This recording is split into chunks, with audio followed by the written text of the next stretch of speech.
Vishakha Nayanakara, Ministry of Higher Education, Government of Sri Lanka, to please share her views and give the initiatives that they're doing in Sri Lanka in higher education. Thank you. Good morning, ladies and gentlemen. Or should I say, Ayubowan, the traditional Sri Lankan greeting, which means, may you live longer. Ayubowan, ladies and gentlemen.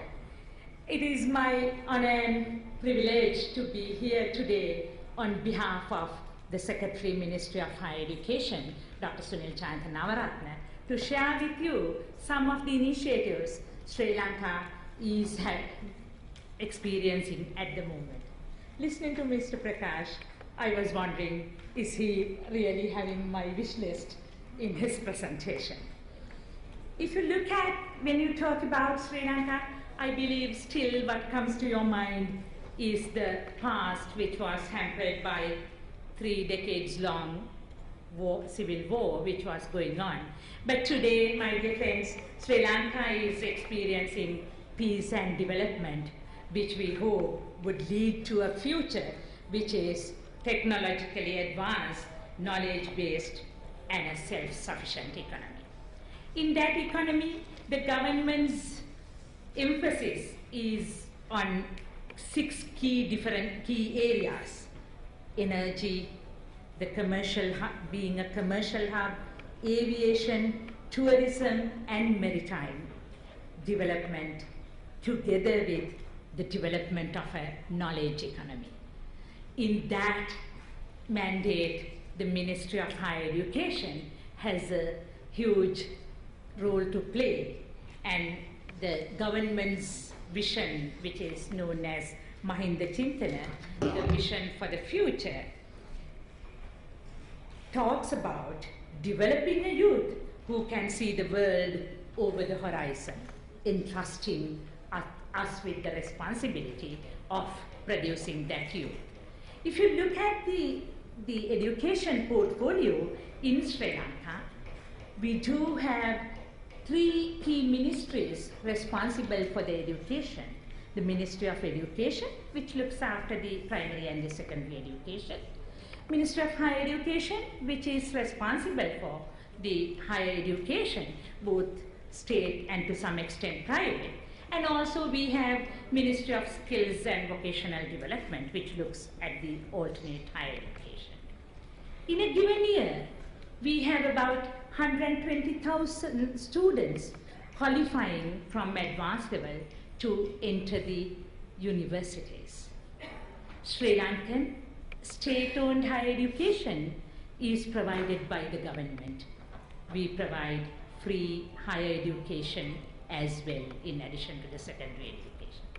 But that puts a constraint on the number of people we can take into the state education system. Of those 120,000 qualified, we can accommodate a maximum of 25,000 students in the 15 state-owned universities, and we also have 2 universities which are meant for Buddhist and Pali studies. So all 17 can accommodate only 25,000 students, leaving another nearly 100,000, 95,000 students looking for alternate higher education qualifications. I'll come back to those 95,000 students a little later. But if you look at the state education sector, we get these very selected 25,000 students, and yet at the end of 3-year or 4-year degree programs, we still had a problem of unemployment as well. One of the first missions of the present Honorable Minister of Higher Education was to really do an employability census. Ladies and gentlemen, it was not a survey, but we did conduct a census of the entire graduating class in 2012, which showed us, as expected, in the professional disciplines like medicine, engineering, the employability was as high as 99% or 100. But In the humanities, social sciences, employability was around 24% overall. Of the 100 graduates we were producing, 76 were unemployed. We needed to figure out how to change this scenario. This was also a good eye-opener for all of us academics as well as for the administrators. What we have realized is, as even Mr. Prakash was saying, in this ever-changing, dynamic world, the expectations of the employers, be them state or private, were also changing. And we probably have not incorporated those expectations into the teaching learning process, development of curriculum. So today, one of our main objectives is to ensure that we do provide outcome-based education at the universities. Identifying the graduate that we need to produce, identifying the attributes that should be in those graduates, and trying to develop the curricula and make sure that the teaching learning process as well as the assessment maps those outcomes is one of the key objectives we try to achieve. In doing this, invariably, the teaching learning process has to change as well. IT literacy is not the only requirement of the 21st century graduate. They should be able to confidently use ICT skills, but together with the changes in various other transferable skills. Fortunately, having a secretary who comes from academia has helped us to take forward this mandate, enabling our faculty to do this. Earlier on, we were trying to see how to do this. We wanted infrastructure. Lanka Education and Research Network, which is known as LEARN, provides connectivity to all the universities. We talk about bandwidth. Those of us who were coming from IT background really wanted a big pie, a bandwidth. But what we realized later on was, even given these resources, the networks, the computers, things were not very much used. Then we thought, content perhaps is a problem. Of course, you all would agree, content is a problem, especially for us coming from the subcontinental India or Sri Lanka, where various cultural and social diversities as well as language differences are there. But one thing we realized, ladies and gentlemen, were the capabilities of the faculty. So I was very happy to see India's prominence on that as well. What we have realized is, for us to change this the process of teaching learning, it's not only the infrastructure, it's not only the content that is important, human capacity development is equally important. Today, the Sri Lankan government is paying a lot of attention in developing the capabilities and capacities of our own faculty members. When they have to use the learning management systems, we saw India's examples. Sri Lanka heavily uses Moodle, which is a free and open source learning management system. But getting the LMS was not our problem. Our challenge is training our academic colleagues to use this, build content that can be facilitated. Today, the government is having a tremendous focus on training these academics, not only in IT, sometimes even in the language, and very importantly, how you integrate student-centered learning into the teaching learning process. I was happy to hear an administrator talking about the flipped class. Today, we try to give the responsibility of learning to the student, enable the learner so that he or she would take responsibility to do that. In doing that, the mechanisms like flipped classes help us a lot. We try to train our academics in all these, and perhaps sometimes giving some carrots like innovative teaching grants, providing them with laptops or the required technological enablement. Government is making a tremendous emphasis, and we do have a World Bank funded project which is known as Higher Education for the 21st Century, HETC in short, which is targeted towards providing the resources required for this development. Moving for a minute from the pedagogical development that are there, one of the other main initiatives had been addressing those 95,000 students I put aside. Sri Lanka did not have organized and recognized private higher education until recently. Even as of today, we do not have a fully fledged private higher education bill, but the government is now encouraging transnational education on one hand, where we encourage the developed world to come and have branch campuses in Sri Lanka. We also provide the local initiatives with the required quality assurance and accreditation to offer degrees. So private higher education is coming up in Sri Lanka, long way to go, but we see very encouraging early results. When you talk about these differences, one other thing that comes to mind is quality assurance and accreditation.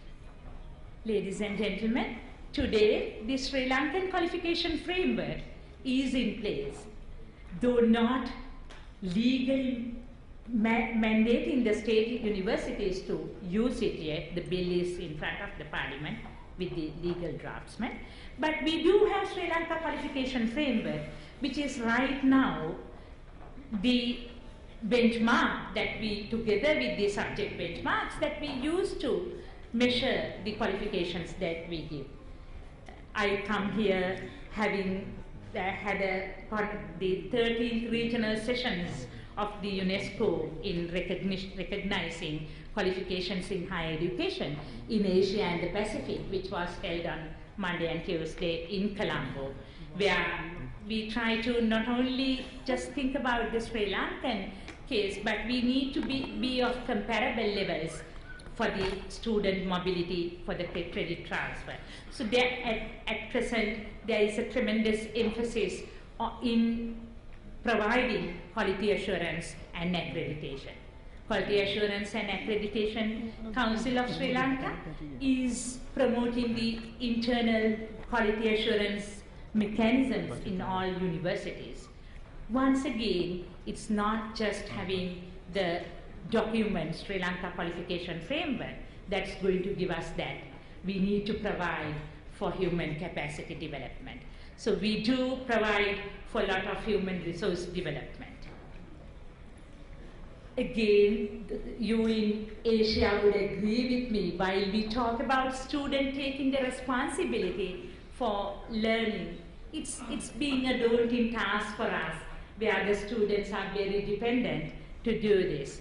So some of the initiatives my ministry has taken to introduce early changes to the students who are coming into the universities is one is known as Leadership Training Program. All 25,000 students who get selected to the universities are given a 3-week training on how to develop their personality. In a bit of a revolutionary way, this training is conducted mostly at the military training schools. It's not a military training, but that's where we had the space and the resources. And these young kids who actually are coming out from schools very dependent of the parents, not knowing how to be assertive, not having the leadership skills, are now given residential training on how to just be independent, look after themselves, and be very inquisitive before they enter the universities.